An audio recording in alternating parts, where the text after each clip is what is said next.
For I 3 know where it years, is, Kate Sterling but I learned how to can't stay stay here. quiet, careful, and small Meet me inside at the her own bridge in home. 10 minutes, But the night alone. her husband strikes her while she is 7 months pregnant, something inside her finally changes.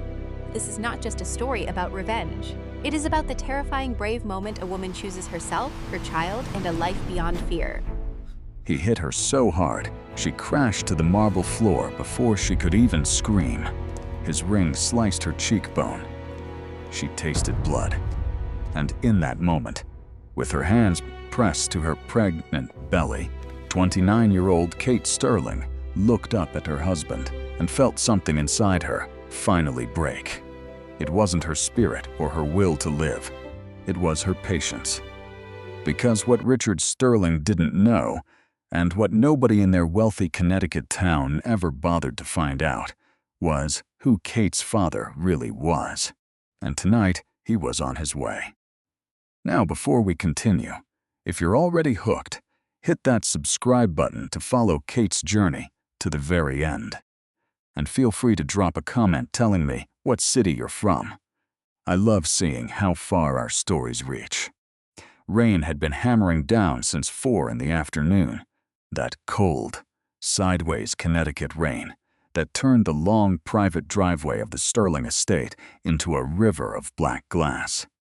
The iron gate at the entrance stood 14 feet high. Security cameras along the stone wall blinked their little red lights, barely visible in the downpour. From the outside, the mansion was a fortress, the home of a man who had spent 3 decades making absolutely sure the world knew how rich he was. Inside, Kate was at the kitchen island, hands wrapped around a mug of chamomile tea she hadn't touched for 20 minutes. She was listening, but not to the storm, or the hum of the furnace, or the television she'd left on for noise in the other room. She was listening for the crunch of tires on the driveway. She was listening for the specific engine sound of Richard's sedan, the heavy thud of the door, and the click of his shoes on the walkway. For the past 3 years, these were the sounds that told her to brace herself. She set the mug down and laid a hand on her stomach. 7 months. She sometimes whispered those words to herself like a prayer. 7 months. The baby moved, a slow rolling sensation just under her ribs. Kate breathed out slowly through her nose, just like the therapist she'd secretly seen for only 2 sessions had shown her. She stopped going after that second visit, because Richard had found the receipt. Then, headlights sliced across the kitchen window at 9:47. She heard the engine cut. She heard the car door slam shut. She heard his footsteps on the pavement. She picked up her mug, took it to the sink, and stood with her back to the door. She had learned it was better not to seem like you were waiting. Looking like you were waiting made him angry. But looking like you didn't care also made him angry. There was no single right way to stand, no safe expression to wear, no tone of voice that would guarantee her safety. But she had learned what was more dangerous than other things. She moved within those unspoken rules, like someone who learns to live in a house with a rotting floorboard. You step carefully, always, and you never forget that it's there. The front door opened with a yank. He always pulled it too hard, making the sound echo in the marble hall. She heard his keys slap the table. She heard him let out a heavy sigh. Then she turned. Richard Sterling was 54 years old and had been a handsome man most of his life. He was tall and broad-shouldered, with perfectly styled silver hair and blue eyes that could almost seem kind in the right light. He was in his charcoal gray suit, the one he wore for city meetings, and it was soaked at the shoulders. His face was tight, in a way she recognized instantly, a controlled fury simmering just below the surface, like pressure building under ice. He just stared at her without saying a word. "There's soup on the stove," Kate said, her voice perfectly even. She'd become very good at keeping her voice perfectly even. And I made that bread you like. It's still warm." Richard walked straight past her, ignoring the soup, the bread, and her presence. He went right to the liquor cabinet, poured 2 fingers of whiskey, and downed half of it in one gulp. Kate just stood there and waited. "Hennessy pulled out," he finally said. She knew not to ask for details. She knew Hennessy was a massive development project he had been working on for almost a year. She'd heard the name whispered on phone calls she wasn't meant to overhear, in hushed talks that stopped the moment she walked into a room. "I'm so sorry," she said. "Are you?" he sneered. It wasn't a question. He picked up his glass and finished the rest of the whiskey. "You're sorry. That's a huge help, Kate. Thank you. Is there anything I can do?" He let out a cold, sharp laugh. "What could you possibly do? What of any value do you bring to this marriage?" He slammed the empty glass down on the counter. "I have been carrying this entire house, this marriage, everything, for 3 years. And the one single time I need things to go my way, I come home to you just standing here, looking at me like a scared rabbit." Kate kept her arms loose at her sides. "I am not scared." "You should be," he said, and then he started walking toward her. And there it was. That was the thing she had learned to watch for. The flip of a switch from controlled anger to something much worse. It always happened so fast, faster than anyone who hasn't lived through it could possibly imagine. 1 second, he was by the counter. The next, he was only 3 feet away. Then 2, and the air around him felt completely different. It felt electric and dangerous, like the air just before a lightning strike. "Richard." Her voice was low, not from fear, but from a deep, primal instinct. "Richard, stop." "Stop what?" "I'm just standing here in my own kitchen, in my own house." He was close enough now that she could smell the whiskey on his breath, and another smell beneath it. The sour scent of a man who has been seething in his own rage all day. "You're going to tell me to stop? Who are you, Kate? What would you be without me? Please do not do this tonight." "Do what? Talk? Have a simple conversation with my wife." His hand shot out and gripped her upper arm. It wasn't tight enough to leave a bruise. He was always careful about that, but it was hard enough to pin her right where she stood. "I need you to understand what this just cost me. The lawyers, the setbacks, the way you've been. My God, you have been nothing but a weight around my neck since the day we were married. You are hurting me." His voice became quiet, dangerously precise. His grip tightened. "I am talking to you. The baby," she said, using the word on purpose. She had learned that sometimes that single word could work. "Richard, you are going to hurt the baby." A flicker of something complicated crossed his face. For just 1 second, she thought it was going to work. She thought she saw the tension ease, the anger start to crack, and then his phone buzzed in his pocket. He glanced down at it, and whatever he saw on that tiny screen shattered the last bit of his control. He shoved her with both hands on her shoulders. She stumbled backward, her arm hitting the edge of the kitchen counter. And that is when he hit her, an open-handed slap across the right side of her face. It was so hard her head snapped to the side, so hard her vision went white for a split second. And then she was falling, her knees hitting the hard marble floor first. Her hands shot out automatically to break her fall. She heard herself make a strange, strangled noise she didn't recognize. She heard him say something. She heard her own heart pounding in her ears. She was on her knees on the kitchen floor, one hand pressed to her stinging face, the other flat against her belly, and she was shaking uncontrollably. But it wasn't from weakness, she realized, and it wasn't exactly from fear.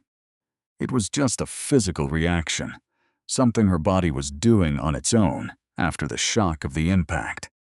She could taste the coppery tang of blood where her teeth had cut the inside of her cheek. "Get up," Richard said. His voice was cold now. When his voice got cold, it was somehow even worse than when it was filled with rage. "Get up off the floor. You look pathetic." Kate looked up at him. She had looked up at him from the floor before. Twice, actually, before tonight, if she was keeping score, and she was. She always was. And both of those times, something inside her had scrambled to become smaller, quieter, anything to make him stop.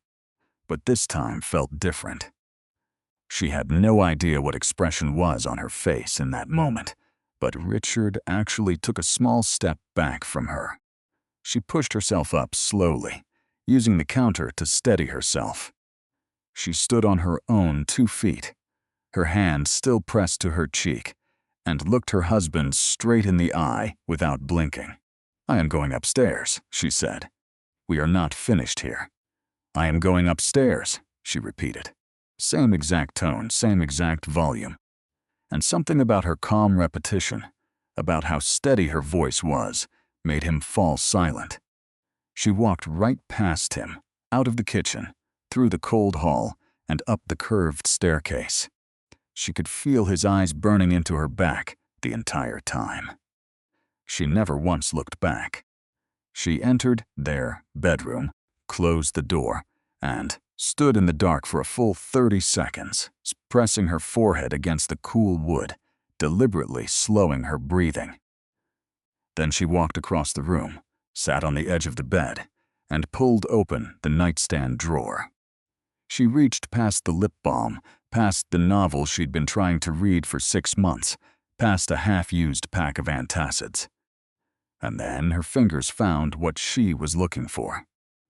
A phone. But not her phone. This was not the expensive phone Richard paid for, the one he could access any time he wanted. Not the one he checked while he thought she was asleep.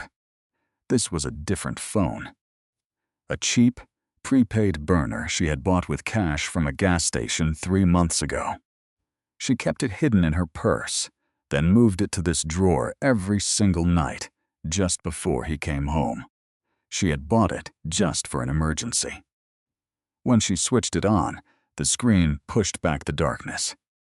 After sitting in a drawer for 3 months, it still had a 40% charge.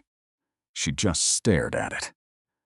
Her cheek was already beginning to swell, and she could feel that telltale heat of a bruise forming under her skin. Her hands were shaking, so she clasped them together to try and make them stop. The phone had only one contact. Just one.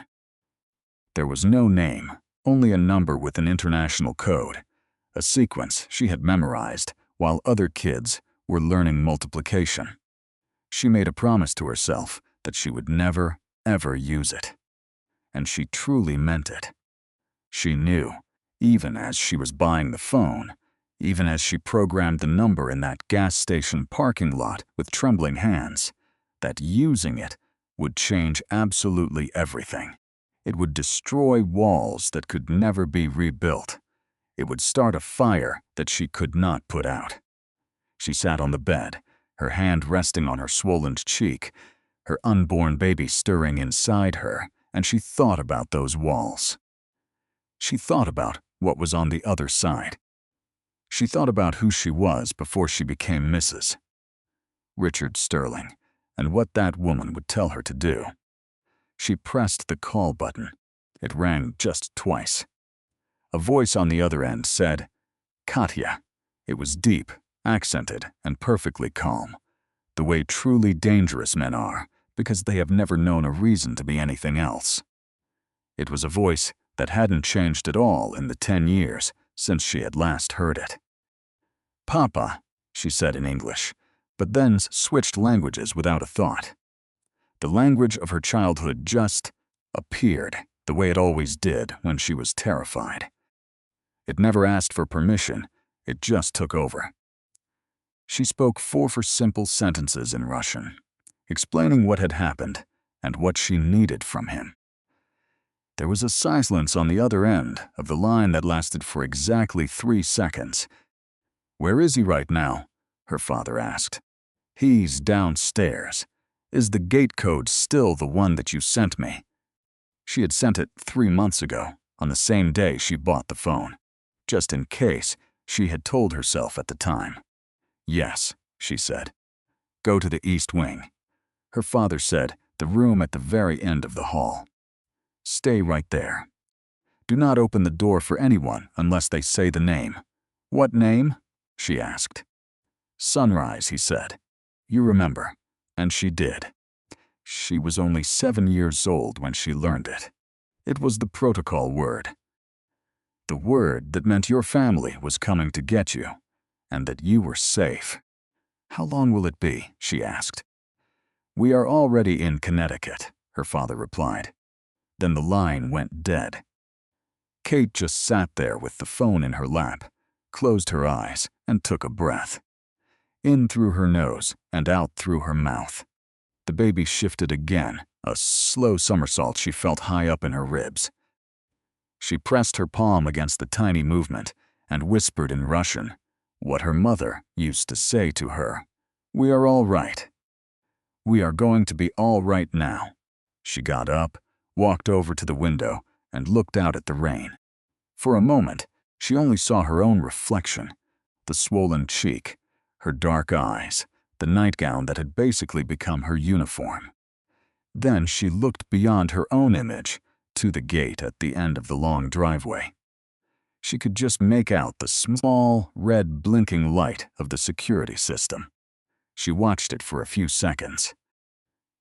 Then she turned away from the window, left the bedroom, and walked down the hall toward the east wing. Downstairs, Richard had poured himself a third whiskey and was sitting in his study, with his phone pressed to his ear, making a list of people to blame for the Hennessy deal. His lawyer was at the top of that list.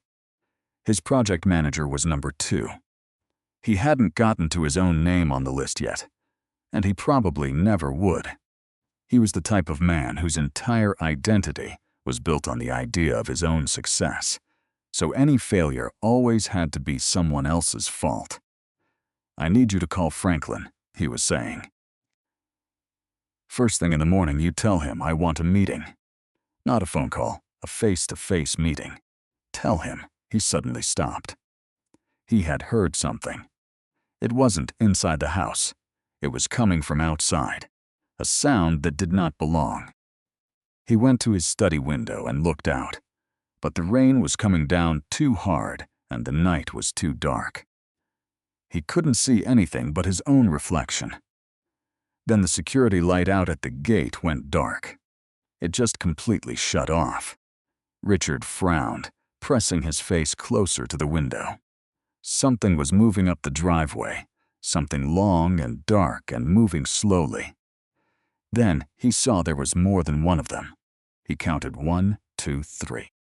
By the time he counted 4, he had pulled the phone away from his ear, staring with the wide-eyed look of a man whose brain can't quite process what it's seeing. 4 black SUVs were moving silently up his driveway. Their headlights were off, their wipers were on, and their engines were almost completely drowned out by the rain. "Richard?" His lawyer's voice sounded small and far away from the phone. "Richard, are you still there?" Richard Sterling had survived for 30 years in cutthroat real estate by trusting his gut instincts. And at that moment, his gut was screaming. It was telling him that something was wrong, on a level that he couldn't even begin to understand. "I will call you back," he said, and he hung up the phone. He went to his desk drawer and pulled out the pistol he kept inside, a Sig Sauer 9mm that he had bought after a business rival had made threats 6 years ago. The threats never amounted to anything, but they had scared him enough to go get a license. He hadn't even fired fit in 4 years. He picked it up and checked the magazine, trying to remember what the instructor had shown him. He was still standing there behind his desk, when the front door of his mansion simply swung open. He hadn't heard anyone knock. He hadn't heard the alarm go off. Both of those things should have been completely impossible. He moved out of his study and into the hallway with the gun down at his side. He was afraid, but in that second, he was more embarrassed about feeling afraid than he was actually scared. The entryway lights were on. He could see the marble floor, the table where his keys still sat, and the large mirror hanging over it. And in that mirror, he saw the reflection of two men stepping silently through his front door. They were wearing black rain gear, moving with a quiet, practiced skill that told him immediately that these were not men who had come here to talk. And there were even more of them coming in right behind. What? He raised the gun. This is private property. I have a weapon. I will. The man on the left just glanced at the gun with a look of polite disinterest. He reached out and simply took it from Richard's hand, so smoothly that Richard had already let it go before he even realized it. He just stood there, empty-handed, staring at this man who was now holding his gun, pointed at the floor, like he had held 1,000 others before. "Mr. Sterling," the man said. His English was perfect, but with an accent Richard couldn't identify. Eastern European, maybe Russian. Please do not do that again. It creates complications that nobody here wants. Who are you? Richard's voice was almost steady. Who sent you? If this is about the Hennessy deal, Mr. Sterling. The man placed the gun on the console table, right beside Richard's keys. That calm, casual action was somehow more terrifying than any threat he could have possibly made. "My name is not important," the man continued. "The man whose name is important is waiting outside. He would like to have a word with you." "I am not speaking to anyone until somebody tells me what the hell is going on inside my house." The man's expression did not change in the slightest. "Your house," he said. "Yes, we can certainly discuss that." He then stepped aside, gesturing toward the open front door, toward the rain and the darkness. Richard Sterling looked at the open door, at the men standing on either side of it, and then he looked up at the staircase that led to his wife. He was beginning to understand that she had somehow started in something tonight that was far beyond anything he could have ever imagined. He walked to the door. Standing on the mansion's front steps, with the rain pouring down all around him and 4 black SUVs now parked on his driveway, was a man Richard Sterling had never seen before in his life. He looked to be around 60 years old, maybe even older. He was the kind of man on whom age settles like stone, not like extra weight. He was wearing a dark overcoat but had no umbrella, and the rain did not seem to bother him one bit. Or maybe he had just decided a long time ago not to be bothered by things that he could not control. He stood with his hands clasped behind his back, perfectly still, just looking up at the house. When Richard finally appeared in the doorway, the man's eyes moved to him. They were pale eyes, blue or gray. It was hard to tell in the falling rain. And they looked Richard over with the slow, careful attention of someone who was taking inventory. "Mr. Sterling," the man said. His English was even better than the men inside, formal and almost elegant. "My name is Mikhail Vulov. I believe we have a great deal to discuss." He paused. "About my daughter." Richard Sterling felt the very ground beneath his feet start to crumble, and it had nothing to do with the storm. He said, "I don't think Kate's father is," and then he stopped. He was about to say the word dead, but the man who was standing right in front of him was very much alive. In that instant, he realized that everything Kate had ever told him about her family was a lie. "Yes," said Mikhail Vulov, with the slightest hint of a smile. "I think we should go inside now."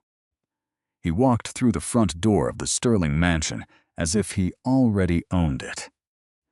And as Richard would soon find out, that wasn't very far from the truth. He didn't stare at the room like someone impressed by money.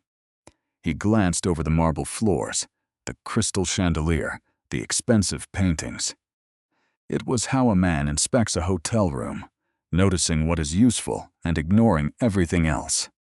2 of his men moved in front, 2 more behind him. No one said a word.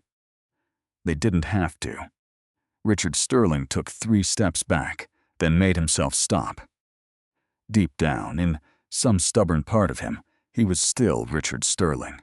And Richard Sterling didn't back down from anyone in his own home.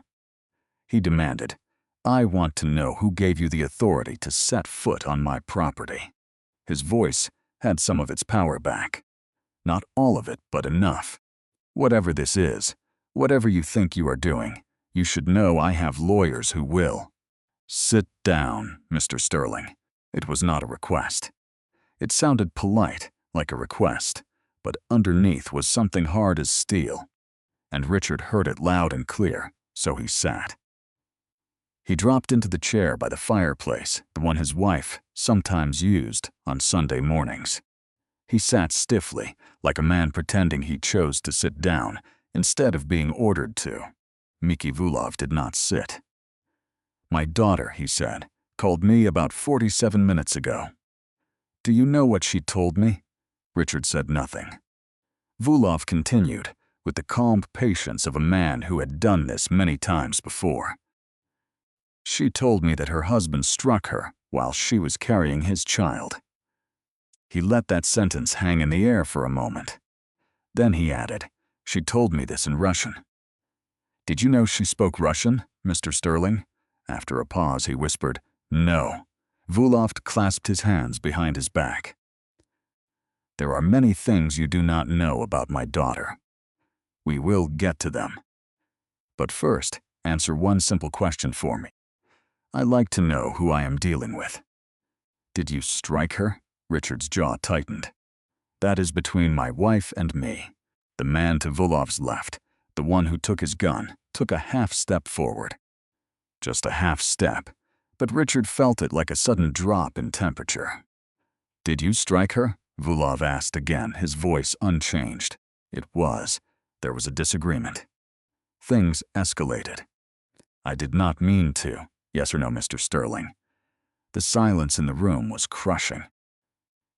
Richard Sterling looked into Miki Vulov's eyes and saw a patience that never needed anger, because it always got what it wanted in the end. He was the first to look away. "Yes," he said. Vulov gave one slow nod, like a man who knew the answer but needed to hear it out loud. "Thank you," he said, "for your honesty. It will make things easier." He then turned and walked toward the grand staircase. Richard started to get up, but 2 of the men shifted, and he sat right back down. He did not need to be touched. He understood. "Where is she?" Vulov asked, not looking at Richard, but at the man to his right. The man pulled out a phone, spoke Russian into it, listened, then said in English, "East wing, end of the hall." Vulov went up the stairs. Richard sat in his chair, listening to the footsteps, and counted the men left in the room. 3. And more outside. He did the math, and he did not like the answer. Upstairs, in a dark room at the end of the east wing, Kate heard the knock. She was sitting on the floor, back against the wall, her knees pulled up to her pregnant belly, clutching a burner phone. She had not turned on the lights. It felt safer in the dark, where she couldn't see her own reflection. She did not want to see her face. Then the knock came. 2 short taps, then 1 long one. A signal she had not heard since she was a little girl. She stood up and opened the door. Her father looked at her face for exactly 2 seconds. For a moment, something flickered behind his cold, controlled eyes. Then he stepped forward and placed both hands on her cheeks as gently as if he were holding something priceless.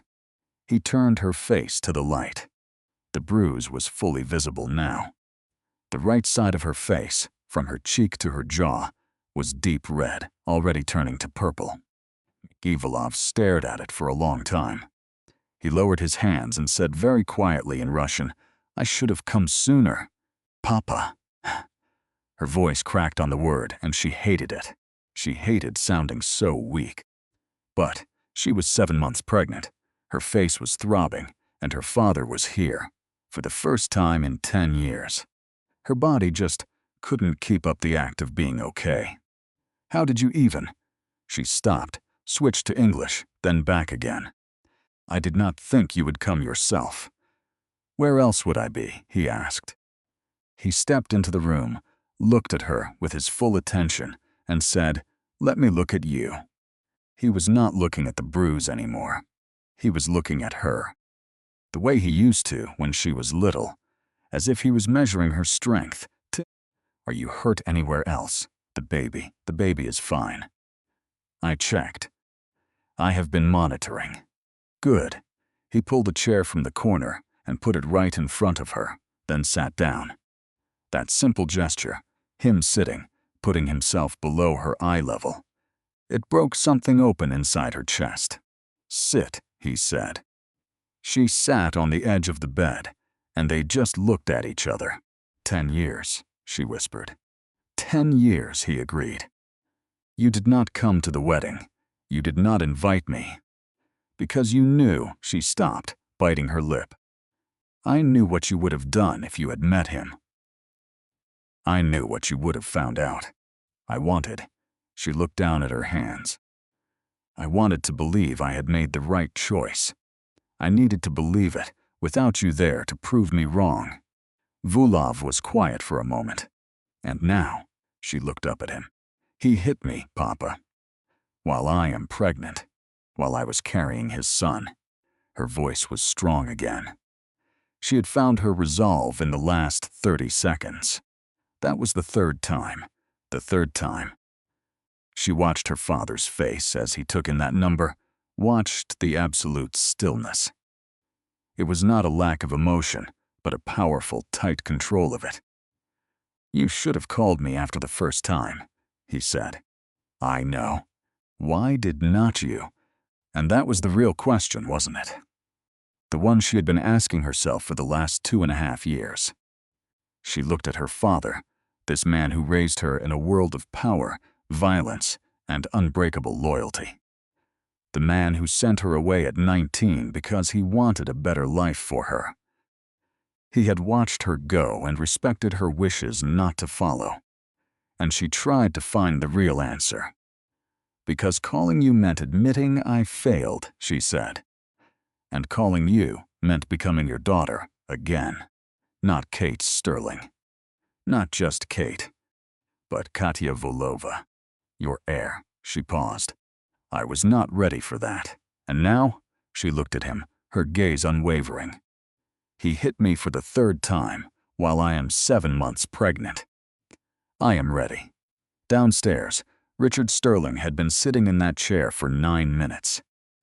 He was counting. He was also studying the men in the room, searching for any weakness, any opening he could use. There were no openings. These men were not security guards or nightclub bouncers. They were something else entirely. He knew it the way a rabbit knows the difference between a dog and a wolf. He tried a new tactic. "I want to speak to whoever is in charge," he announced to the room. No one moved. The man who came in. Vulov. "I want to talk to him now." He tried to put his commanding boardroom tone back into his voice. "I understand he is upset. As a father myself, I can respect that. But there are 2 sides to every story, and I think if we all sit down, the 3 of us, Kate included, we can. Mr. Sterling." The man who had taken his gun was looking at him. "We appreciate your patience. I am not being patient. I am being." "You are being patient," the man said, with a tone that slammed the conversation shut like a steel door. Richard closed his mouth. For 30 years, he had been the most powerful person in nearly every room he entered. He had always known it. But not in this room. Not anymore. The feeling that this night was completely out of his control had been growing since the SUVs pulled into his driveway. Each new realization was heavier than the last. His phone buzzed in his pocket. He reached for it slowly, watching the men, but no one tried to stop him. He glanced at the screen. It was his lawyer. He answered. "Richard, what is going on? You were supposed to call back." "I need you to look up a name for me," Richard said, keeping his voice steady and low. "Right now. The name is Miki Vulov. He is Eastern European, maybe Russian, tied to real estate or something called Vulov." There was a pause on the line, then a much longer one. "Richard, where are you?" "I am at home." "Why, what is it?" "I am looking." His lawyer's voice cracked, all the confidence suddenly gone. "Richard, the Vulov name. There is a Mikhail Vulov connected to the Vulov syndicate. This is, the government has files on them." Another pause, and Richard could hear frantic typing. "Richard, you do not negotiate with these people." "You do not. Why is this name connected to you?" "He is in my house," Richard said. The silence on the other end of the phone lasted 4 very long seconds. "Get out of there," his lawyer whispered. "Now. Do whatever you have to. Just get out." Richard looked at the 3 men surrounding him and the 2 more guarding the front door. He thought about the staircase where Vulov had vanished 20 minutes ago. "I do not think that is really an option," he said, and hung up. 23 minutes had passed since Vulov went upstairs. When he returned, he walked with the calm certainty of a man who already knew how everything would end. Kate was not with him. Richard noticed it immediately. "Where is my wife?" "She is resting," Vulov said, taking the chair directly across from Richard. It wasn't Richard's usual chair, but a smaller one he'd placed to face him head-on. He sat there perfectly calm. "She needs her rest. We are not going to disturb her." "She is my wife," Richard said, hating how desperate his own voice sounded. "Whatever she told you, whatever you think happened." "I know what happened tonight," Vulov said flatly. "My daughter told me." "You told me. And the bruise on her face confirms it." He leaned back slightly. "Mr. Sterling, I want to tell you about my family, who we are. I think it will clarify your situation." He paused. "My daughter grew up in a world most people do not even know exists. She was educated in 4 different countries. She speaks 5 languages, including the one she stopped using when she married you. From a young age, she was trained to manage massive assets, handle complex legal systems, and make decisions most wealthy men like you will never face."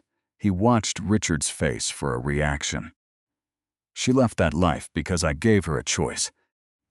I loved her enough to let her choose a different path, and she chose you." Richard did not say a word.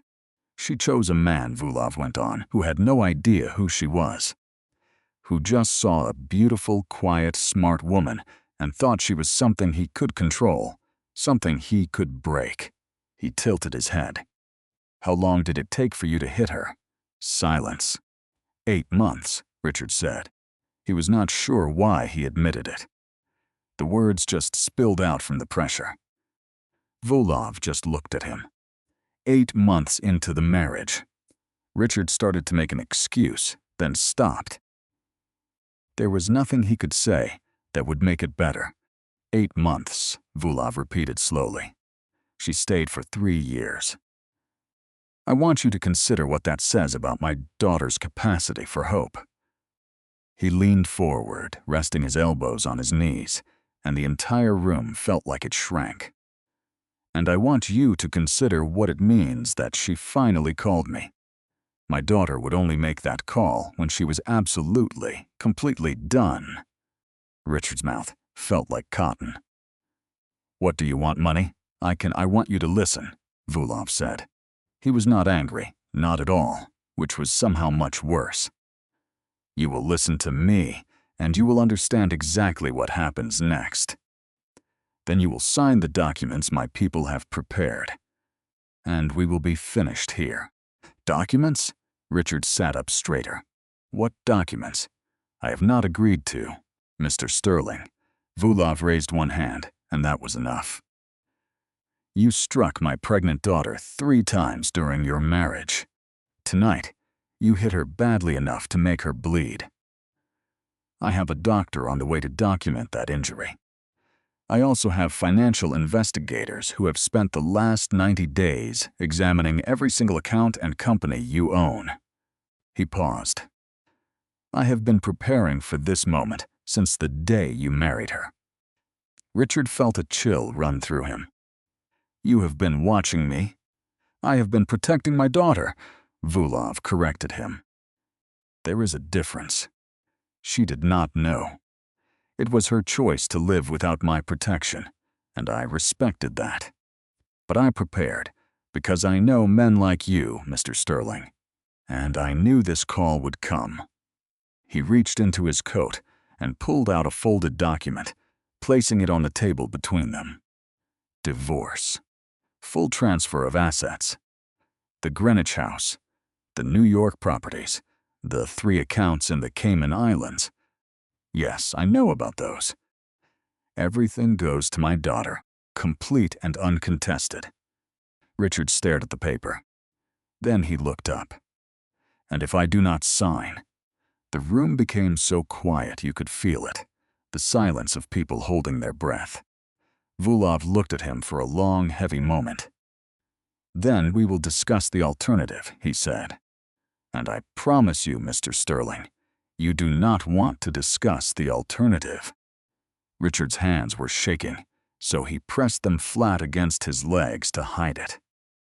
His mind raced through every possible option, every contact he had, every favor he could call in. But every idea turned to dust before he could grasp it. He was starting to understand that the man across from him had already considered every move he could possibly make, like a chess master playing against a beginner. You cannot do this legally, Richard said. Whatever this is, these documents will not stand up in court. I will fight them. You will find, Vulov said quietly, that they are perfectly legal, ironclad. They were prepared over the last 6 weeks by 3 of the best lawyers in New York City. He paused. And you will find that the evidence of your assault tonight, along with the financial crimes my team found, will make fighting this settlement far more painful for you than just signing. Richard's voice was barely a whisper. Who are you? I told you who I am. No, Richard looked at him. I mean, who are you, really? Kate told me her father was a property developer from Eastern Europe. She said he died when she was 12. She said, Vulov interrupted, what I told her to say. There was a trace of something like guilt in his voice. I made her say those things to protect her so that no one who got close to her could get close to me. He looked at Richard with an expression that was almost pity. It was not fair to her. I see that now. And upstairs, in a room at the end of the hall, Kate Sterling sat with her hands folded over her stomach. Her back was straight, her face calm, the way a person's face looks after they have no more tears to cry. It was not peace, but it was resolve. She listened to the rain tapping on the windows and thought about the 19-year-old girl she had been, putting her father on a plane and promising him she would live a normal life. She thought about what that normal life had actually become. The first year, she actually believed in it. The second year, she started to see the problems. By the third year, those problems were giant holes in her life. But she was so stubborn, so set on not being Katya Volkova, that she accepted things no woman should. She stayed in a house that felt more like a cage, telling herself every morning that this was her choice, that she was in control. that she was not her father's daughter. She pressed her hands against her belly, and the baby moved, a slow, steady presence. She was her father's daughter. She always had been. And tonight, sitting in the dark in a mansion that no longer belonged to Richard Sterling, she stopped fighting it. That fact settled over her, not like a cage, but like a suit of armor. She heard footsteps outside, then a soft knock. One of her father's men opened the door. "Ems. Volova," he said. It was the first time she's had heard that name said to her in 10 years. It felt different now, not like a leash, but like a key. "Your father would like to know if you are ready to come downstairs." Kate looked at the door, then down at her hands. She pictured Richard's face in the kitchen, that cold look in his eyes as he stared down at her on the floor. The certainty that she was nothing to him, less than nothing. She thought about the basic respect he gave everyone else in his life, but never her. And then she stood up. Yes, she said she would. She walked to the top of the staircase and looked down into the hall of a house she'd lived in for 3 years and never felt safe in. She saw her father sitting across from her husband, a document on the table between them. She saw Richard's face as he heard her footsteps, looked up, and saw her standing there. And for the first time since their wedding day, Kate watched Richard Sterling look at her and be afraid. She came down the stairs slowly. Her posture was different than it was 2 hours ago. Something in her spine had straightened. It was not defiance or a performance, but her reclaiming a part of herself that had been waiting for her to return. She crossed the room, stopping beside her father's chair. Richard looked up at her. "Kate," his voice was almost unrecognizable, stripped of all its usual authority. What was left was small and naked. "Kate, listen to me. Whatever he told you, whatever he promised you, this is not who you are. You are not these people. You are my wife, and we have a child coming. And if you just, Richard," her voice was quiet, but absolute. "Sign the paper." He stared. "Sign the paper," she said again. "And this ends tonight. Everyone goes home. You keep your health and whatever your lawyers can save for you." She held his gaze. "Do not sign it. And my father will explain to you what the alternative looks like. And I promise you, Richard, you do not want to have that conversation." She watched him search her face for the woman he married, for the compliance, the fear, the managed smallness he relied on, and realized that she just was not there. That perhaps she'd never truly been there, had only been borrowed, and the loan was now due. He reached for the pen. It scratched across the document at 11:22 p.m., and Richard Sterling's hand was shaking so much that his signature was a mess, completely unlike his own. He knew it. He stared at that trembling, weak version of his name, and something inside him completely caved in. Like a building that does not fall at once, but collapses floor by floor, each level giving way. He dropped the pen on the table. No one spoke. Vulov's man, the one with the bored expression, picked up the document. He examined the signature and gave a single nod to Vulov. Vulov glanced at it briefly, then folded it and put it in his coat without any ceremony. Like filing away an everyday task, just another box checked. Richard stared at Kate. She was still by her father's chair, her hands resting on her belly, her face a perfect mask.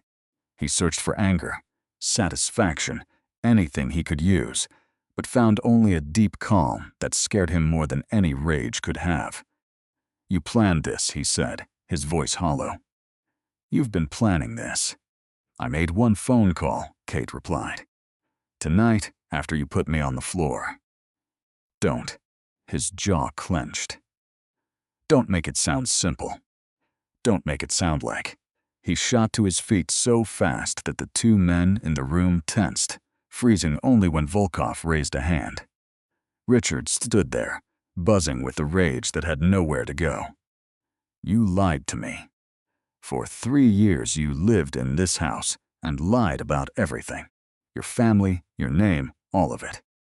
Kate looked at him evenly. I never lied about who I am. I showed you exactly who I was. You just chose to see me as something smaller. Your father is, he gestured at Volkov, his face a storm of anger and confusion. Do you know what your father is, what he does? And you think I'm the villain here? You grew up with Richard. Her voice cut right through his rant. Not loud, just precise, like a surgeon's blade. You hit a pregnant woman tonight in your own kitchen. Everything else is just noise. The silence that followed was absolute. Richard slumped back into his chair. He had nowhere left to go. Volkov rose from his seat, unhurried, and buttoned his jacket. He looked at Richard with a mix of pity and contempt, like a man watching a movie he'd seen too many times before. My people will be in touch with your attorneys in the morning. I advise you to have them cooperate. Any delay, any challenge to the settlement, any contact with my daughter, that she doesn't start herself will be seen as you choosing to explore other options. He paused. I trust I don't need to explain what that means. Richard said nothing. Good. Volkov turned to Kate. He spoke to her softly in Russian, and she answered back. For a few seconds, their conversation was theirs and theirs alone. Then he kissed her forehead, on the side without the bruise, a formal but tender gesture. He walked to the door. He stopped on the threshold, without turning around. He said in English, for Richard's benefit, in my experience, Mr. Sterling, a man who hits a woman does it because he is afraid of what she would become if he did not. He opened the door. Tonight, you found out. And he walked out into the rain. Kate stood in the entrance hall of her own home, listening to the SUVs pull away until the last engine noise faded into the storm. 2 of her father's men stayed behind. She hadn't asked them to. She suspected her father hadn't either. They were just staying. It was protocol, and Volkov protocol was never up for discussion. Richard hadn't moved from his chair. She looked at him, really looked at him, in a way she hadn't allowed herself to do in a very long time. Because looking at something so painful takes a courage that is hard to find every single day. He looked old. Not his actual age. He was 54, but he had always worn his years like an expensive suit. But in that moment, he looked exhausted in a way that settled deep in his bones. She almost felt something for him. She examined that, almost feeling, honestly, the way she had learned in the 2 therapy sessions she'd been allowed to attend. She decided what she felt wasn't compassion. It was more like seeing a cornered animal that was no longer a threat. The fear doesn't just vanish because the danger is gone. But you can see it in a different light. You should sleep, she said. I am going to need you clear-headed in the morning. There are calls to make. He looked up at her. Are you serious? There's a guest room on the 3rd floor, she continued. I think it would be better if we did not share the master bedroom tonight. Kate. His voice cracked when he said her name. It sounded like a support beam finally giving way. Kate, I know. I know I have been. I know that tonight was Richard. She stopped him, not unkindly, but with a firm finality.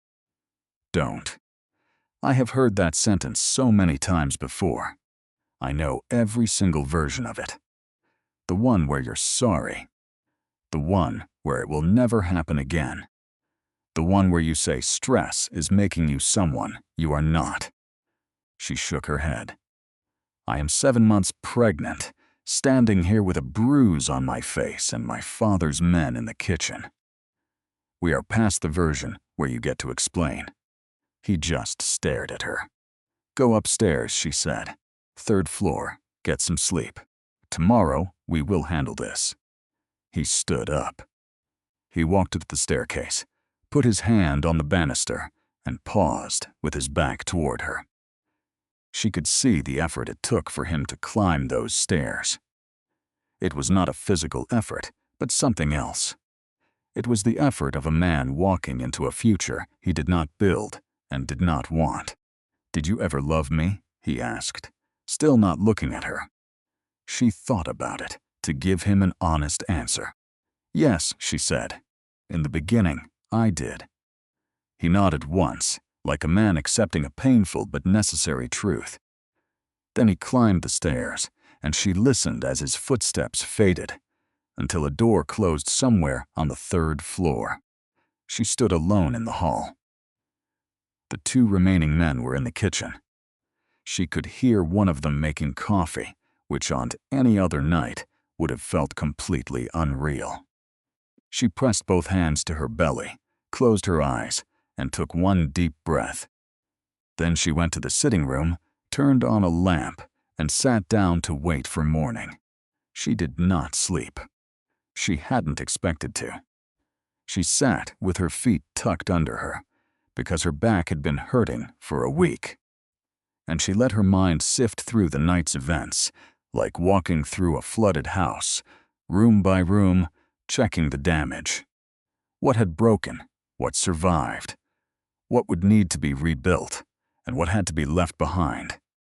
At 2 a.m, one of her father's men knocked softly and said her father was on the phone. She took the call in the sitting room, keeping her voice low out of pure habit. Then she caught herself. That habit belonged to the old house, the house where Richard was always listening. She did not live in that house anymore. The thought felt like a lock clicking open. "The doctor will be there at 8, her father said. "This is for the legal record. It has to be done before the bruises fade." "I know," she said. "How are you feeling?" The question was so simple, so direct. 3 words no one in this house had asked her in. She couldn't remember how long. She looked at the ceiling, blinked, and said, "I'm all right. I'm doing better than I thought I would be." "That is the strength in you," her father said. She almost smiled. "Don't push it." There was a pause. "Katya." He used her real name. "We need to discuss what comes next, your position, your assets, the child's future. Not tonight, but soon." "I know," she said again. "You do not have to handle everything at once." "I understand that." She shifted, fixing the pillow behind her. "But I need to understand what I am inheriting. All of it. Whatever you have been managing, I want to properly understand it this time." There was another, longer pause on the line. When her father finally spoke, his voice had a tone she had not heard since she was a little girl. In any other man, it might have been called pride. "Then we will sit down. When the baby is here and you are ready, we will go through it all." "Everything," she confirmed. "Everything," he said. She hung up and sat in the lamplight, thinking about that word, everything, what it contained, and what it would demand from her. The life she had tried to create, away from her father's influence, had turned out to be a fantasy. Not because that life was impossible, but because she had tried to build it with the wrong man, on a foundation that was broken from the start. The question wasn't if she could go back to the person she once was. She couldn't go back. She was someone else now. She was a mother. 7 weeks from her due date, she was a woman who had survived something, and she wore the proof of it on her face. The real question was what she would build next, on what ground, and who she would build it for. She pressed her hand flat against her belly and felt the baby move. She thought, "We will figure this out." She said it the way her mother used to, not as a comfort, but as a command, a job to be done. At 6:45 in the morning, she heard Richard come downstairs. She had expected him much earlier. She thought he would try something in the middle of the night, make a call, move money, do what cornered men like Richard always do, act before they realize how small the trap really is. She was a little surprised that he hadn't. Hearing his footsteps, she wondered if the fight had taken something out of him for good. He came to the living room doorway and stopped. He had changed out of his ruined suit. He was wearing the cashmere sweater she gave him for Christmas, a detail that struck her as strange. That out of everything he owned, he chose the one thing from her. And there, in the pale morning light, he looked truly smaller. Not pretending to be small, not faking exhaustion for sympathy. Actually smaller. He was diminished, the way proud men are, when they can no longer hide from who they really are. He looked at her face, at the bruise, which she knew was even darker in the daylight. She watched his eyes see it, and saw something shift inside him that didn't seem completely fake. "I need coffee," he finally said. "There's a pot in the kitchen," she replied. He left. She could hear him moving around in there, the quiet sounds of a man lost in his own kitchen, completely unsure of what to do next. 2 of her father's men were still downstairs. She heard Richard talking to them, a quick, sharp exchange. Then silence, followed by the sound of a mug on the counter. He came back with coffee for himself, but not for her. He stopped, glanced at her empty cup, and asked, Do you want anything?" It was such a small, pathetic gesture. She thought about it for a second and just said, "I'm fine." He sat across from her, but not in his usual chair. She noticed he avoided his big chair by the fireplace, choosing a smaller one near the door, like his power in the room had already vanished. He clutched the coffee mug with both hands, staring at the floor. "My lawyers are calling yours at 9, Kate told him. "You need to tell your team to cooperate. Every asset my father marked is marked for a reason. Fighting it will cost you more than just letting it go." He looked up. "Is there anything left for me?" She had thought about this for hours in the quiet of the night. The house in Aspen isn't part of the deal. It was bought before we got married, so it's yours. She paused. "And anything you build after this is yours, too. I am not trying to destroy you, Richard. I am leaving you." He was quiet for a moment. "There is a difference." "Yes," she said. "There is." His eyes went to the bruise on her face again. She let him look. Around 4 this morning, she decided she wouldn't cover it up. Not today, not in this house. For 3 years, she had made herself smaller and quieter. She was done hiding the proof. "I just want you," he started, then stopped. "I don't need you to. I want you to know," he repeated, his voice firmer, which surprised her, "that I understand what I did. I'm not making excuses. I'm not blaming stress or the deal. I understand what I did." He looked down at his hands. "I don't know when I became someone who could do that. I don't know when it started, but I know it was wrong all 3 times. I know that." She listened, weighing his words. She had waited 3 years to hear him say something like this. And now that it was here, in the morning light, she realized it wasn't nothing. It did matter that he said it. She could admit that to herself. But it was also completely and totally too late. "I believe you," she said. "I believe you mean it right now. And I hope you remember this for the next person in your life. I hope you hold on to this feeling and let it change you." She stood up carefully. "But it doesn't change this." She walked to the doorway, then stopped and turned back around. "I want you out of this house by noon," she said. "Take what you need for a week. The lawyers will sort out the rest."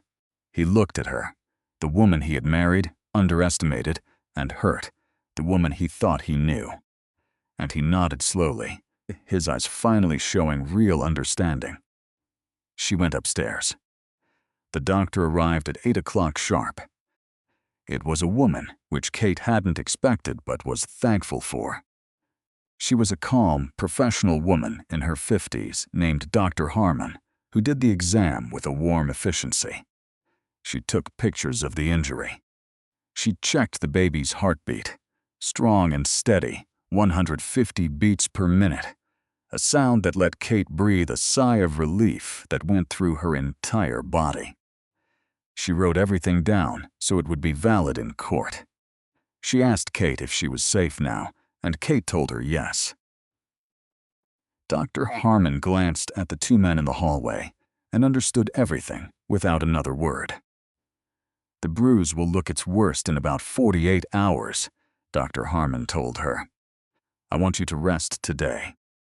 I mean really rest, not the kind where you are still managing things from your bed."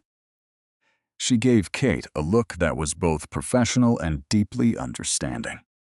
"Is there someone who can stay with you?" "My father is sending someone," Kate said. "Good." Dr. Harmon packed her bag and paused at the door. "For what it's worth," she said, "and I know it's not my place. I have done this for other women.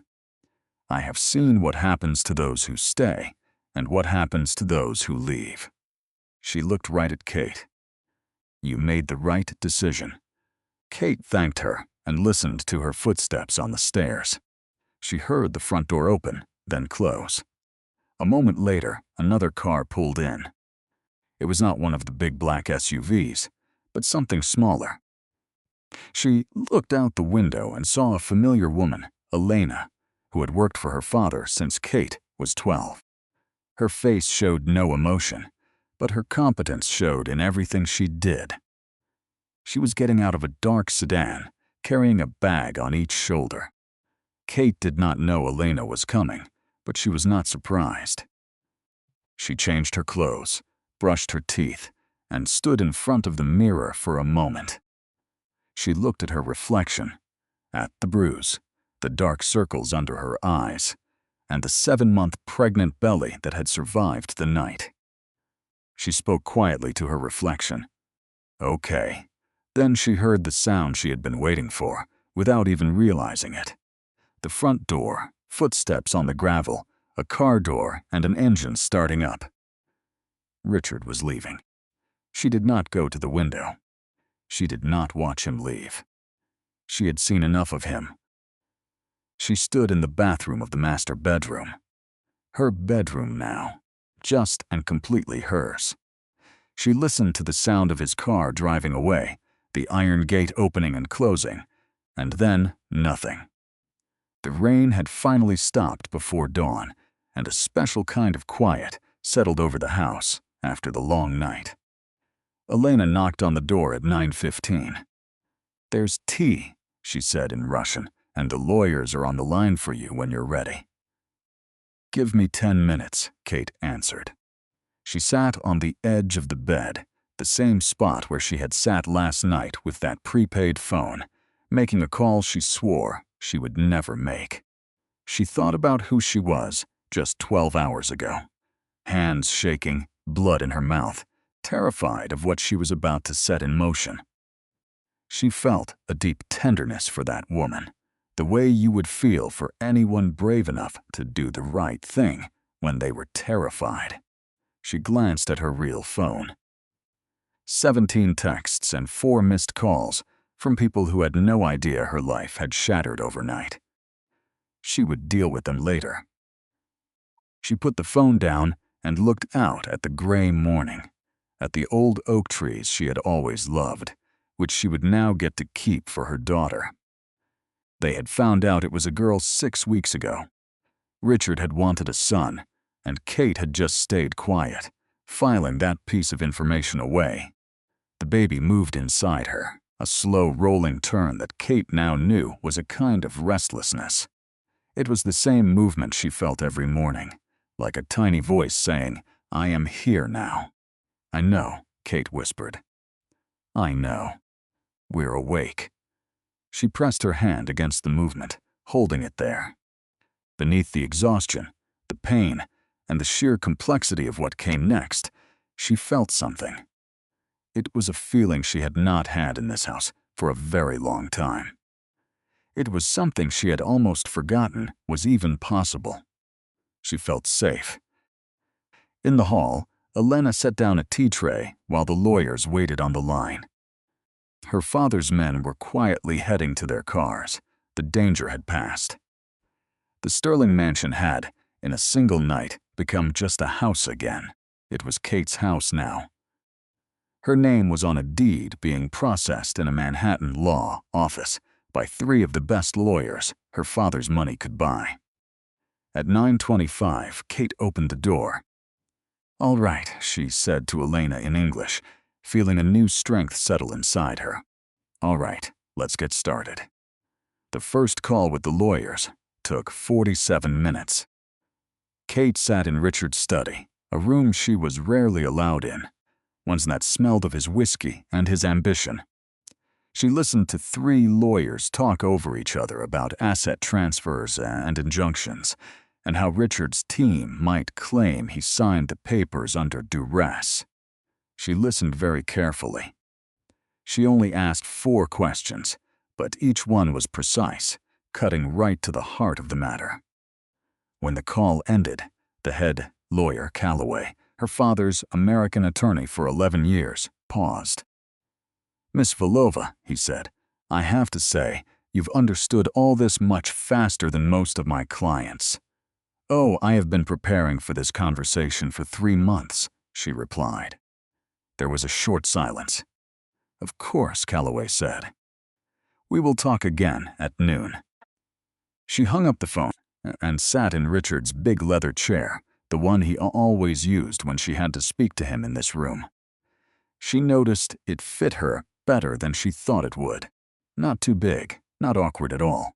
She placed her hands on the desk, looked around the room, and thought, "This is mine now." At 10:15, Elena appeared with more tea.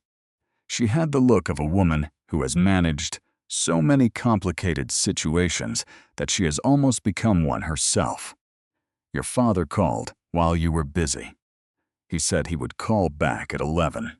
Oh, and someone's at the gate." Kate looked up from her paperwork. "Who?" "A woman. Says her name is Diane Mercer, a friend of yours." Kate went still. Diane was her closest friend in town, really the only one she trusted at all. Diane was the kind of friend who brought soup without asking why, and who, 8 months ago, saw a bruise on Kate's wrist and said absolutely nothing, though her eyes told a different story. Kate had never told her the truth, trying to protect Diane, or maybe herself, or the fragile idea of her marriage. She was never sure which it was. "Let her in," Kate said. Diane walked in looking like she had been driving way too fast and was trying her best to hide it. She was 41, with sharp eyes that had seen a lot by paying close attention. She stopped right in the entrance hall, looked at Kate's face, and was just silent for 3 full seconds. Then she said, "Tell me what you need." Kate felt a knot in her chest finally give way. Not break, just loosen, like when you find the exact right spot. "Tea," she said. "And to sit somewhere that is not his study." So they went into the sitting room. Elena brought them tea and then quietly excused herself, knowing this was a private matter. Diane sat across from Kate, saw the bruise, and still didn't say what most people would. There were no gasps of shock, no nosy questions. Diane just wasn't like most people. Kate said simply, "He's gone." "He left this morning," Kate explained. "The divorce is filed. The money is being moved." Diane gripped her mug. "All of it? In just one night?" She shook her head. "How, my father?" Kate said. Diane just stared. "Your father? The one who died when you were 12? Kate met her gaze. "He didn't." The silence that came next was the kind that makes your brain restart just to process a whole new reality. Diane's mouth opened and then closed. She put her mug down. He has been alive this whole time? Yes. And last night he came here with several cars, several men, and a document that Richard signed. Kate kept her voice perfectly steady. So now Richard is gone. I have lawyers calling me every 45 minutes, and my father's men are making sure it all goes smoothly. Diane looked at her for a very long time. Then, in her usual direct way, she asked, "Who exactly is your father, Kate?" Kate took a slow sip of her tea before answering. "He is the kind of man," she said, choosing her words, "who, when his daughter calls him at 10 at night because her husband hit her, shows up in Connecticut in 2 hours with 4 cars and a pre-written legal settlement." She met Diane's eyes. "The kind of man who has been watching my marriage from a distance because he knew Richard was exactly this kind of person all along." Diane took that in. "And you are okay with that? With who he is?" "I am 7 months pregnant with a bruise on my face, and my father got me out in one night," Kate said quietly. "I will figure out the morality of it later." Diane reached out and took her hand and didn't say another word. It was, Kate thought, the perfect thing to do. At 11 o'clock on the dot, her father called. As always, he got straight to business. "The Cayman transfers will clear by 4 p.m. New York is a bit tougher." Richard hid the assets under 3 different corporate names. His lawyers set it up specifically to make this difficult. Calloway is on it. It will take 48 hours, not 24. "Is that all right?" "Yes," Kate said. "There is something else." A pause followed. It was short, but it felt heavy. Her father never paused unless he was carefully choosing his next words. "Sterling made a call this morning. It was not to his lawyers." Kate felt her chest tighten up again. "Who did he call?" "A man named Gerald Fitch." "Do you know him?" She kind of remembered the name. A business contact from before they were married. "Gerald Fitch is a Connecticut state senator," her father went on. "Their relationship goes back 22 years. They have done things together that neither of them would want investigated." Another pause. After talking with Sterling, Fitch made 2 calls. One was to a private lawyer who specializes in emergency injunctions. The other was to a contact in the state police. Kate's hand tightened on the phone. "Richard is trying to fight the settlement." "Richard is trying to create a story," her father corrected her. "He is going to claim he was forced, that armed men threatened him in his own home, and that the document he signed is not valid." A beat. He's not entirely wrong about the armed men. Can he make that stick? Not easily. The document is legal. The witnesses are credible, and your injuries are on record. But it creates a distraction. It creates a delay. And in my experience, delay is the enemy of a clean outcome. A third pause, this one even heavier. "I want you to be ready, Kate. This could get public. Sterling has political friends. If he brings Fitch into this, it could hit the news before we are done." Kate got up from her desk and walked to the window. She stood there, just looking at the bare oak trees at the edge of the lawn. "Let it," she said. "I am sorry. Let it go public." She was surprised by how sure she sounded. She let that feeling settle for a second, testing it, making sure it was real. And it was. Richard spent 30 years building a reputation on the idea of power and control. But the real story, a man who hit his pregnant wife 3 times in 3 years and signed away his fortune when his father-in-law showed up. That is not a story that's going to help him. Not with investors, not with his business partners, not with anybody. She turned away from the window. If he wants to make this public, then let him. There was a long silence on the other end of the phone. Then her father spoke, and she could hear the pride in his voice more clearly than she ever had before. "All right, But Papa, I want it done clean. No trouble for us. Nothing that gives anyone any fuel about your involvement, other than what is already written down. Of course, he said, that has always been the plan. They talked for another 12 minutes, going over the details. When the call ended, Kate just held the phone, thinking about what her father had said. About Richard calling Fitch about the emergency lawyer. She knew Richard would try something. She knew him that well. But she thought it would take him longer. She figured he would need at least a day to recover from the shock before his survival mode kicked in. He must have called Fitch before he even left the house, maybe even before the sun came up. She felt a flicker of something, not quite respect, but she had to acknowledge it. He was still fighting. In a single night, she had taken almost everything from him, and he was already on the phone with a senator. That, she guessed, is what 30 years of fighting in the real estate world looks like when it is cornered. It was not going to work. But she saw it. Diane had stayed. Kate found her in the kitchen with Elena. The two of them were standing in that stiff, polite way that people do when they have agreed to put up with each other for someone else's sake. The sight almost made Kate laugh, which was a real surprise. She didn't think she had any laughter left in her. "I need to tell you something," Kate said to Diane. "And I need you to just listen without reacting for at least 30 seconds. Diane turned from the counter. That is a very alarming way to begin a sentence. Richard called a state senator this morning. He is trying to fight the settlement. It might go public." Kate looked at her friend without blinking.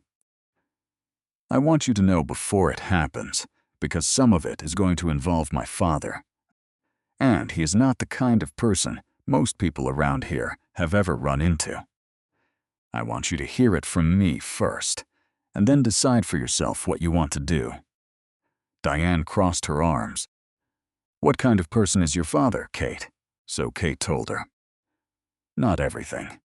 There were still things she was figuring out herself, truths she was still getting used to, but she told her enough. The basic structure of it, the family business, the years they spent apart, and the connection that had somehow stayed strong between them anyway. The phone she had bought at a gas station in Stamford, the number she had memorized when she was just 7 years old. Diane listened, very still, the way she did when something was really serious. When Kate finished, Diane asked, "Does this change anything about who you are?" Kate thought about it honestly. "It changes the shape of things," she said, "but not the center." At 1:45 that afternoon, Calloway called. The news made Kate stop mid-sentence while she was talking to Elena about dinner. Richard's lawyers had filed for an emergency hearing. Not a full challenge to the settlement, not yet, but a temporary restraining order to stop the money transfers, using the same coercion story her father had predicted. The hearing was set for the next morning, 9 o'clock, in Westchester County. Kate stood in the hallway with the phone pressed to her ear, listening to Calloway explain what it all meant in the calm voice of a lawyer handling a client. She felt the first real wave of pure rage she had felt all day wash over her like a current. Not because his move surprised her, but because of the sheer nerve of it. Richard Sterling had stood in his kitchen and knocked her to the floor, then went upstairs to sleep, then picked up a phone to call in every favor he had, just to make her prove in an open court that she deserved to keep what was already legally and morally hers. "Calloway," she said, cutting him off. "What do we need to win tomorrow? We have the documents. The signed deal, the doctor's report, 2 witnesses. His coercion story is weak. So what else do we need?" A pause. "Miss Volova, we need any documents from the prior incidents." "The 2 assaults you mentioned. text messages, photos, medical records. Anything to show a pattern of behavior before what happened last night. Kate was quiet for a second. Her mind sifted through 3 years of exhausted survival. How fast do you need it? By the end of business today, she hung up and looked at Elena. I need my laptop. And go to the master closet, top shelf. Get the dark green box behind the spare blankets. Bring it to me. Elena left without a single question. Kate went to the sitting room, opened her laptop, and started going through files she had kept for 2 years and 2 months. It was a folder she had labeled with a dark, practical name, like someone who had planned to leave many times. It was just called E for evidence, a folder she had never shown a soul. A folder she had added to, revisited, and sometimes just stared at for minutes before closing it, telling herself she was not ready. But she was ready now. When Elena came back with the box, Kate opened it. Inside were 3 photos she had taken on her real phone in the bathroom with the door locked. 2 of them showed bruises. The third showed a cut over her eye she had told Richard she got from walking into a cabinet door. There was a single handwritten note she'd made after the second incident, dated and timed in the tight, precise script she used when she needed to make something real. Something she could point to that existed outside of her own memory. There was also a printed email from an address nobody knew she had, sent to itself. It was time-stamped, describing what happened with a cold, clinical detail that had taken an hour to write because she kept having to stop just to breathe. She looked at the box contents on the table. 2 years of quiet, careful, exhausted preparation. 2 years where a part of her knew, even when she was too tired or too scared to act, that this box might be necessary someday. She took a picture of each item with her phone, forwarded them to Calloway, and sent the digital folder from her laptop. All of it was done by 2:40. Calloway called her back at 3:15. "This is more than enough," he said, and the relief in his voice was obvious. "Tomorrow's hearing will not go the way Mr. Sterling thinks it will." She thanked him and put the phone down, sitting for a long moment with her hands folded in her lap. The box was still open on the table. She looked at its contents, at the photos, at her own note, and felt something moving through her, along with the anger and exhaustion, something she didn't expect. It was something she never anticipated feeling, especially not today. Grief. Not for Richard, or at least not only for him, but for the years she had packed away in that box. For the woman who took those pictures, alone in a locked bathroom, and then hid them because she wasn't ready. For all the mornings she told herself it was not that bad, that she was managing, that she had chosen this life and could choose to leave it on her own time. For the version of herself that believed for far too long that love was something you survived by making yourself smaller to fit inside someone else's idea of it. She pressed a hand over her eyes. She gave herself exactly 90 seconds. She counted them. Then she closed the box, set it aside, and called her father. "The hearing is tomorrow morning," she said as soon as he answered. "I know," he said. "Calloway already told me. I want to be there." There was a pause. "Katya, I want to be there," she repeated. And her voice had that quality she recognized from his, that deep, structural certainty. "I am not staying in this house while lawyers argue about my face and my marriage. I will be in that room." Her father was quiet for 3 whole seconds. Then he just said, "All right, and Papa, I do not want you there.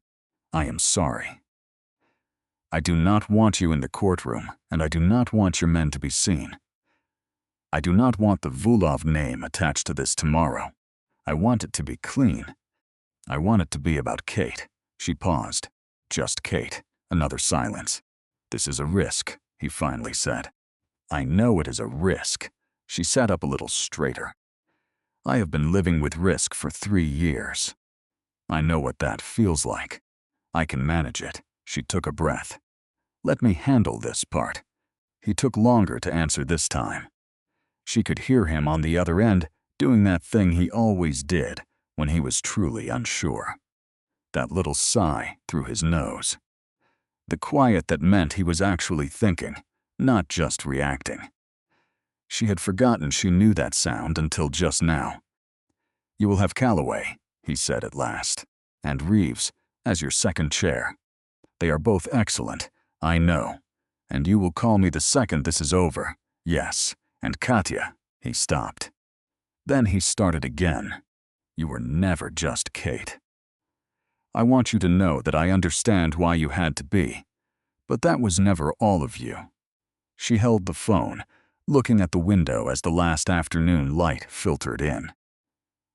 She thought of the girl who got on a plane at 19, telling her father she was going to live a normal life. And she thought of the woman sitting here now, with a green box on the table and a bruise on her face. And 3 of New York's best attorneys were about to fight for her in the morning. She realized the distance between those 2 people was not as great as she had thought. They were the same person. They had always been the same. One of them had just been hiding for a little while. I know, she said quietly. I know that now. She hung up and looked at the clock. 4:18. The money transfers from the Cayman accounts were complete. Calloway had confirmed it before her last call. The Greenwich property transfer was in motion. The New York corporate assets were the last piece, and they would be settled tomorrow, one way or another. Diane was still there. She had moved into the kitchen and was doing what she always did during a crisis, which was cook. And the smell was filling the house with a warmth that Kate had desperately missed, without even realizing it. It had been so long since the house had smelled like anything other than tension. Chicken soup, Diane said without turning around. Do not argue. You need to eat something that is not tea. I have a court hearing tomorrow morning, Kate said. Diane finally turned around and just stared at her. What? Richard filed an emergency hearing to try to block the transfers. She sat down at the kitchen island. I am going, Diane. I am going, she said again. And I am fine. And Calloway is the best lawyer in the state. She looked at her friend. But I need you to do something for me. Anything. The woman I have been for the last 3 years. The one who made herself small, who covered her bruises, who claimed she walked into a door. I need you to be a witness that she existed, that she was real, that what happened to her was real. Her voice was steady. Because tomorrow, a man and his lawyer will try to rewrite history in this house. And I need to know that someone who saw it, even just the edges of it, is willing to say so. Diane stood completely still. I will be there, she said. You do not have to, Kate began to say. Diane's voice was firm and clear, full of the warmth of someone who has chosen a side completely. I will be there. In the waiting room. Wherever you need me to be, I will be there. Kate looked at her for a moment. Then she gave a single firm nod, the way her father did when a matter was settled. She ate the soup. She ate all of it because Diane was right. She needed it. She was 7 months pregnant and going to court, and her body was the only thing she had for whatever was coming next. She ate slowly and deliberately, with the same focus she had brought to everything else today. It was the focus of a woman who had stopped drifting through life and had finally started to live it. Elena came into the kitchen at 7 o'clock and quietly announced there was a development. Kate put down her spoon. What kind? Gerald Fitch, Elena said. The senator. He pulled out. She paused. Apparently. A mutual acquaintance of your father's spoke with him this afternoon. He has told Richard's lawyers that he cannot help with the hearing and is no longer involved. Kate just stared at Elena. Then she said, "My father." "I would not know," Elena replied, with the perfect poker face of a woman who knew absolutely everything. Richard had just lost his political protection. Without Fitch, the hearing was just a man with a weak case against a documented history of abuse and a signed, witnessed agreement. Kate did not feel victorious. She felt the way you do when a storm you have been watching on the horizon finally turns away. It was not exactly relief. It was like letting out a breath she did not even know she was holding. She went to bed at 9:30. The first time in 3 years, she had chosen her own bedtime. She lay on her side, one hand under her cheek and the other on her belly. And she listened to the silence of the house, her house.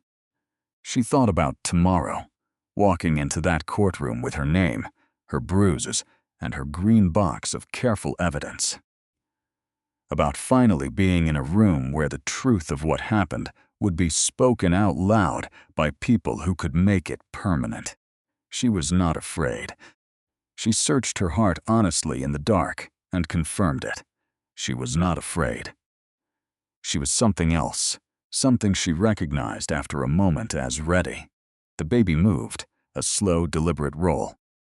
"Tomorrow," Kate said softly, "we will tell them everything." She was awake before her alarm went off. It was 5:47 in the morning. The room was dark and the house was silent.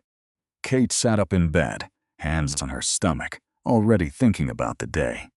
She had slept for 6 straight hours, better than she had in 3 years. It was simple, she thought. The body knows when it's finally safe. She dressed with purpose, not like a wife playing a role for Richard's parties. She chose a dark blue dress, a color she loved but stopped wearing after Richard said it made her look harsh. Standing in front of the mirror, she thought, "I look like myself again." The bruise on her cheek was a deep purple, just as the doctor predicted. She looked right at it, no flinching. For a moment, she thought about covering it with makeup, but then she decided against it. She was going to court to tell the truth, and the truth was written right on her face. Elena drove her. Diane was waiting for them on the courthouse steps, holding 2 coffees in the pale morning light. She looked like she hadn't slept, but wasn't about to mention it. She handed a coffee to Kate.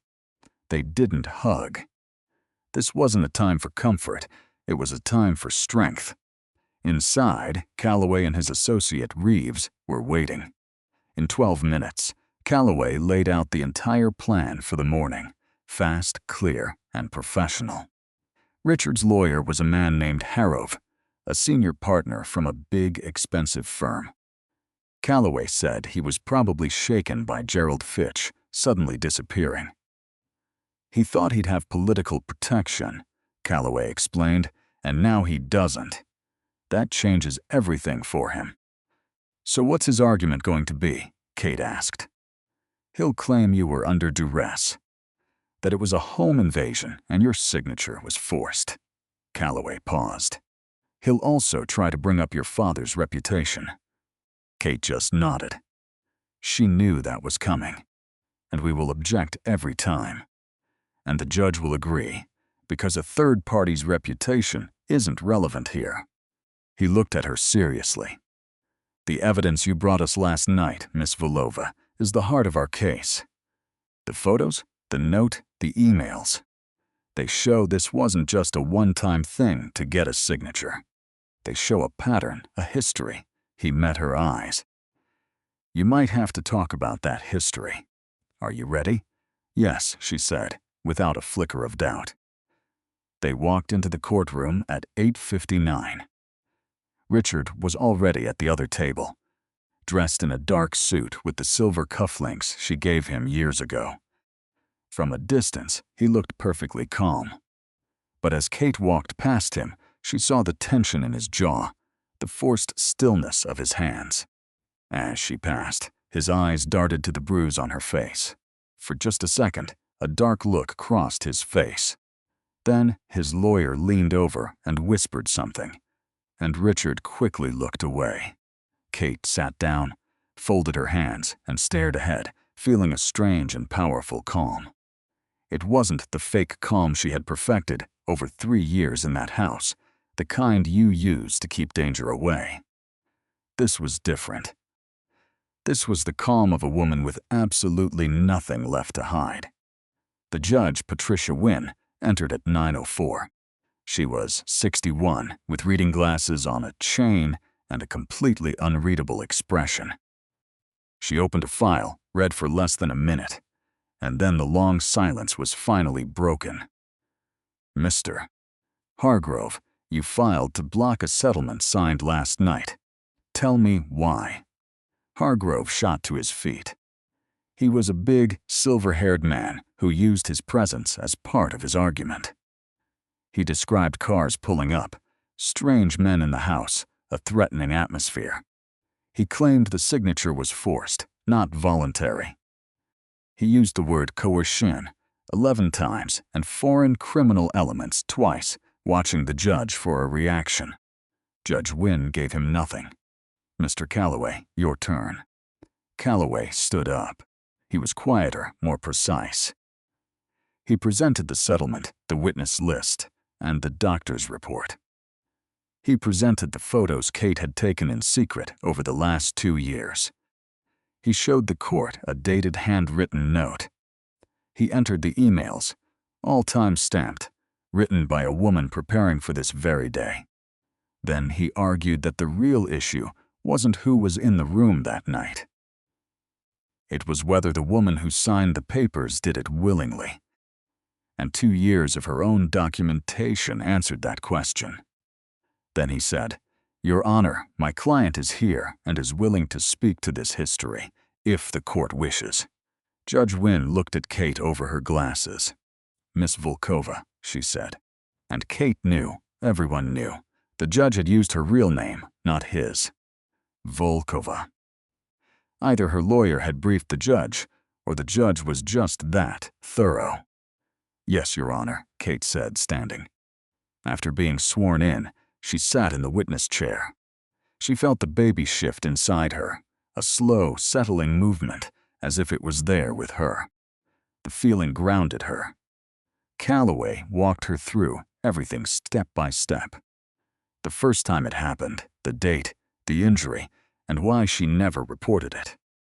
She answered each question with specific, clear details, not exaggerating or downplaying a thing, just like her father taught her. That was one thing she had kept, even while pretending to be someone else. The second incident, the third, and finally last night's events. Hargrove objected 7 times, but Judge Wynne only allowed 2 of them. When Calloway finished, Hargrove began his cross-examination, sounding like he was just reading from a script. He went right after her father. "Miss Volkova, were the men who came to your husband's home last night working for your father, Mikhail Volkov?" "Yes," Kate answered. "And your father is the head of an organization that the United States Treasury has classified as—" "Objection," Calloway cut in. "Relevance."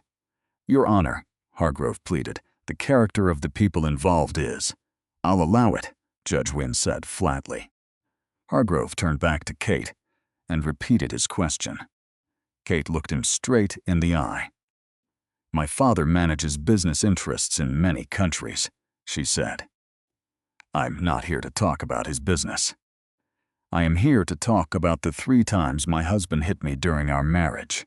She paused. "If Mr. Hargrove wants to talk about that topic, I am ready to continue." Someone in the courtroom gasped. Hargrove quickly changed his strategy. "Isn't it true you hid your family's identity from Mr. Sterling for your entire marriage?" "I did not share information about my family, no. And isn't that deception a form of—" "Mr. Hargrove." Judge Wynne's voice was quiet, but it cut through the room. Connect this to the restraining order, or please move on. Hargrove moved on. He tried 3 other lines of attack, but they all failed. Kate's calm, her precision, and her simple refusal to be distracted from the facts was a wall he couldn't break. She didn't have to act emotional. The evidence she had carefully collected for 2 years did all the work for her. When he was done, he slumped down in his chair. Kate saw him lean over to Richard and say something quietly. Richard's answer was a single word she couldn't make out. Judge Wynne took off her reading glasses. She spent about 45 seconds looking over the documents in the silent courtroom. The motion for a temporary restraining order is denied.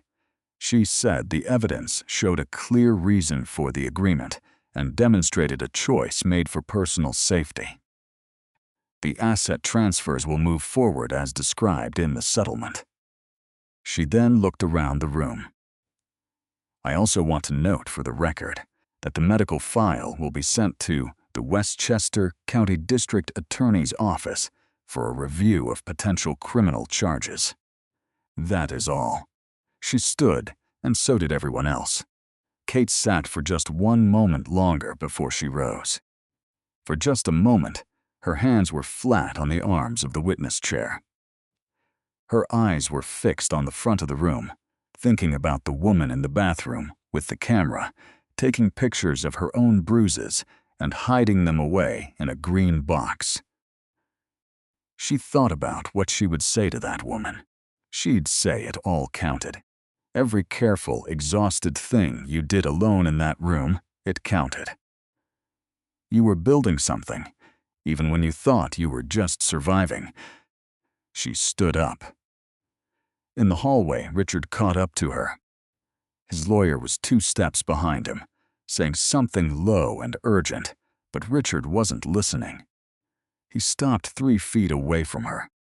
They stood in the hall with Calloway, Diane, and Elena, forming a loose circle around them. Richard looked at Kate with an expression she had never seen before. It wasn't anger. It wasn't contempt. It was something stripped of both of those. "It's over," he said. He said it like a question that already knew the answer. "Yes," Kate said. "The baby." He looked at her stomach. "I want to be in her life. I know I don't have the right to ask. I know what I've done, but I am asking." Kate looked at him for a long moment. She thought about her daughter, the weight and reality of her, just 7 weeks away from entering the world. She thought about what that daughter deserved in a father, and what she deserved in a mother who shows her what it means to face the truth. "That will be for the courts to decide," she said, "and for her to decide when she is old enough. I am not going to make that choice for either of you." She held his gaze. "But I will tell you this. The man who existed in that kitchen last night, I will not allow that man near my daughter. Who you become after this is up to you. That is entirely your choice." She paused. "I genuinely hope it is someone different." Then she walked away. She didn't look back. She walked through the courthouse doors with Diane on her left and Elena on her right, and Calloway just behind. She stepped out into the morning, into the clean air of a day that was nothing like the night that created it.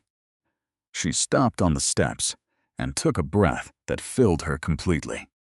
Diane put her hand through Kate's arm. "Breakfast," she said. "Somewhere expensive. My treat." Kate almost laughed. Then she did laugh. A small, real one. The kind that comes from a place you forgot existed. "Yes," she said. "Absolutely yes." Her father called at 10:20 while they were sitting in a quiet restaurant in White Plains. Diane had picked it because the booths were deep. Kate had ordered eggs and toast and was eating them with a real appetite, which she saw as a very good sign. "Calloway told me what happened," her father said. "I figured. Judge Wynne is a good judge." She was fair, Kate agreed. There was a pause. The referral to the district attorney. "I know," Kate said. "I expected it. It's fine. It is the right thing to do." She took a sip of orange juice. "I wanted it to go wherever it was supposed to go, without anyone interfering." Another beat. "Understood," her father said. And she could hear that he truly meant it. "Papa," she began, setting down her glass. "I want to start the conversations we talked about the business and the structure. I want to understand everything properly." She paused for a moment. "But I need 6 weeks first. The baby is due in 6 weeks, and I need that time." He agreed, of course, telling her to take all the time she needed. He said he wanted to sit down with her. "Just you and me," he'd said, with whatever documents she needed him to show her. No Calloway, no Elena, no one else in between. She heard the words come out and recognized her own father's tone, his precision, in her own voice. This was the inheritance she had been running from for 10 years. "I want to understand it directly from you," she had said. The silence on the other end of the line lasted 4 long seconds. Then Mikhail Vulov said, "I have been waiting for that conversation for a very long time." "I know," Kate replied. "Wasn't ready before." She glanced at Diane, who was studying the menu intently, pretending not to listen. She watched the morning light pour through the window. She thought about the 6 weeks ahead, the baby on the way, the house that was now finally, completely hers. She thought of the green box that had served its purpose and could now be put away for good, and the long journey of rebuilding her life on a real foundation. This time it would be solid, not built on a performance in wishful thinking or a stubborn refusal to see the truth. She thought about the woman she was now. Katya Vilova, who was once Kate Sterling, who had been a woman locked in a bathroom with a camera. Who was once a 7-year-old girl memorizing a phone number. Who would be a mother in 6 weeks, and who walked into a courtroom this morning with a bruised face, told the absolute truth. And won. "Now I am ready," she said to herself. She hung up the phone, picked up her fork, and ate her breakfast. 3 weeks after the hearing, the district attorney's office opened an investigation into Richard Sterling for domestic assault. The proof against him was overwhelming. 3 different incidents, 2 years of evidence, a doctor's report, and the testimony of a woman who was no longer afraid. Richard's lawyers released a statement saying he was cooperating. Kate didn't release a statement at all. She had already said everything she needed to say. 5 weeks after the hearing, the last of the corporate holdings were transferred into Kate's name. The complex legal maze Richard had built for a decade to protect his money had, in the end, protected hers instead. Calloway sent her a simple note. It just said, "Complete." She folded the paper, put it on her desk, and felt a weight settle in her chest, a sense of finality that was almost real enough to touch. 6 weeks after the hearing, on a Tuesday morning, as the light hinted that winter might soon become spring, Kate's daughter was born. She was 7 pounds and 4 ounces, with dark hair and light-colored eyes that the nurses said would likely change. But in that first hour, they looked shockingly like her grandfather's. Kate just held her and looked at her, feeling a power she didn't have a word for. It was not just joy, though joy was part of it. It was bigger, holding the last year, the last 3 years, the last 10 years, all crushed into this one single moment. This child, this room, this very morning, this was a new beginning. She called her father from the hospital bed, with the baby resting on her chest. "She's here," Kate said. There was a pause. When her father finally spoke, his voice sounded different than she had ever heard it, stripped of all its power. "Just a man. Is she healthy?" "Perfect," Kate said. "She's perfect. And you?" Kate looked down at her daughter's face, at her dark hair and pale eyes, at the focused seriousness of a new person seeing the world for the first time. She thought about the woman she was just 1 year ago, on a cold kitchen floor, blood on her lip, hands protecting this child who wasn't yet born, dialing a number she memorized at 7 years old and changing her entire life. "I'm good, Papa," she said. "I'm really good." Her daughter then made a sound. It was a small, impatient noise, the sound of someone who already had her own opinions, someone who would not be controlled or dismissed or made to feel smaller than she really was. Kate looked at her and knew with total certainty that this child was going to be okay. She was going to grow up in a house that didn't have locked bathrooms or hidden boxes, or that low, constant hum of fear. She was going to know from the start what her mother had to take 30 years to figure out. That safety isn't something you get from the people who are supposed to love you. It is something you build for yourself on your own terms, in a life that is 100% yours. Kate Sterling had walked into a marriage with a name that wasn't hers. She walked out of it as Katja Volkova, a woman who had been broken, hidden, and knocked to the ground, but who got back up every single time, who kept a box of evidence hidden in a closet for 2 years, who memorized an emergency phone number at age 7 and finally used it at age 29, who sat in a courtroom with a bruise on her face and told the truth until it was the only story left. She had done more than just survive. She had arrived, and in a room that smelled like disinfectant and new beginnings, with her daughter on her chest and her father's voice in her ear, her whole life was spread out before her. Like a door that was finally opened, Kate held on and did not let go.